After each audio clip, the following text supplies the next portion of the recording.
Әріптестер, сәлеметсіздер ме? Сіздермен бірге Мәдина Қоңырбекқызы.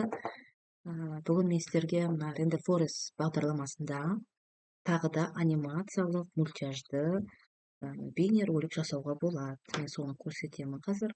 Render Forest бағдарламасына сіздер тіркелгенсіздер, алғашқы жұмыстарын жасағансыздар, сіздер білесіздер. Енді осы бағдарламаға кіргеннен кейін видео деген жерді басамыз. Осы жерде анимация деген жер вкладкаға барамыз. Осы жерде мінекей анимациялық роликтердің неше түрлі нұсқалары бар. Алдында біз ақ тақтада жазылатын жұмыс түрін көрсеткен болатын. Енді осы жолы 3D анимациялық бейнероликтер жасайтын көрсетемін. Міне тұр ол набор 3D анимация деп тұр. Осыны басамыз. Әрине мынаны басып көре аласыздар. Енді бұл өте ұзақ, сондықтан оны өздеріңіз қарайсыздар, асықпай. Осыдан кейін осы жерде мына создать сейчас деген батырманы басамыз. Осыны басқаннан кейін бізде 3 түрлі нұсқада бейнеролик жасауымызға болады. Бірінші нұсқасы создать с нуля. Яғни осы тетікті бассақ, біз жаңадан өзіміз құрастырамыз. Ол туралы басқа видео түсіргенде түсіндіремін. Екіншісі нұсқасы бар, сіз бір жаңағы сюжет бойынша сіз текстер жазасыз, сценарий құрып, соған текстке байланысты мынау өзі программа сізге арнайы видео құрастырып береді. Үшінші нұсқасы бар, сіз мына жерде көріп тұрған шаблондардың біреуін таңдап, тек қана мынау жазуларын, переход эффектілерін, шаблондарын қосып өзгерте аласыз. Енді қазір мен қысқада нұсқа сіздерге мына екінші түрі бар ғой, осы история арқылы сценарий жазу, соны көрсетемін. Ол үшін мынаны басамыз. Қысқа мінекей айтып сізге барлығын жаңа жолдан бірінің астына бірін жазамыз. Мысалға, мен 1-2-3-4 сөздер жазып көрсетейін қалай болатын, е? Сосын ары қарай өздеріңіз сценарий құрып, өздеріңіз жасай берсеңіздер болады, көбейтіп. Сосын кеше айтайын да ұмытып кетіппін. Бұл жерде қазақ әріптерін кейбір кезде оқымайды. Бұны енді мына видеосын алып алғаннан кейін, мен көбінесе видеоны алғаннан кейін анимациялық. Мен InShot, CapCut программасына салып, сол жерден прямо үстіне жазам, эффект беріп. Енді қазір жерге мен былай жазайын. Қазақша әріптер жазбаймын, басқаша жазып көрейін. Саламатсыздар ма? Саламатсыздар ма? Жаңа ақпаратпен танысуға. Так, қараңыз.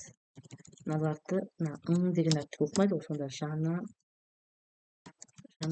ақпаратпен танысуға деп жазайын.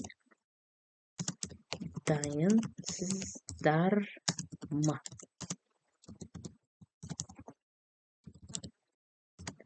Тақта. Или маған назар аударыңыздар. Осылай. Енді сценарий өзіңіз жаңағы көрсететін, не дегенге не қоясыз, е? Переходтардың бәрін өзіңіз жазып аласыз ғой, осылай реттеп.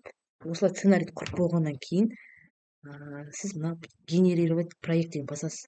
Значит, байқадыңыз ба, астында 2048 символға дейін жазуыңызға болады. Мен жерде тек 89 ғана нені жаздым, пайдаландым. Значит, бұл жерге кең көлемде жазуыңызға болады сізге. Сосын генерировать проект деген басамыз. Мінекей, мынаған 2-3 сөзге қазір қалай болады екен. Бұны аз болса, продолжить редактирование басасыз. Маған қазір 3 сөзге проект жасап берсін. Күтеміз. Мінекей, мынандай шықты. Енді бұны қазір тура осы жерден де өзгертіп жазуыңызға болады. Мысалы, ана жерден де, может, басқа, сценарийға басқа жазыңыз келе ма, осы жерден өзгертіп жазсаңыз да болады. Мынау екіншісі, мынау үшіншісі. Енді бұны ойнатып көрейік, қалай болады екен. Ол үшін предпросмотр дегенді басамыз. Бұл жерге музыка қосуыңызға да болады. Мына музыка қандай екен? Осы музыка бола берсін. Применить баса салайық. Быстрый предпросмотр деген басам. Енді осыдан кейін жүктелгенін күтеміз. Мінекей, жүктеліп жатыр. жалғастырамын. Мінекей мына видео қазір бізде жүктелді. Мінекей көрейік қалай болғанын.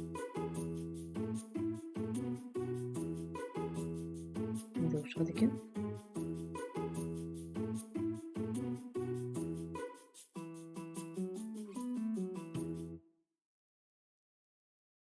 Жаңа 3 сөзге осындай дайын шаблон жасап берді маған.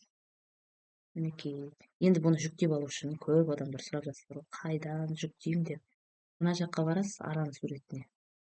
Видеоға барасыз. Видеоға барсаңыз, міне сіздің жасаған жұмыстарыңыздың бәрі тұр ғой. Міне скачать мына жерде тұр, басып аласыз. Болды, видео мына жаққа жүктеледі. Мінекей, сіздер де осылай видео жасап көріңіздер. Бұл бір варианты видео жасаудың, сценарий құрып.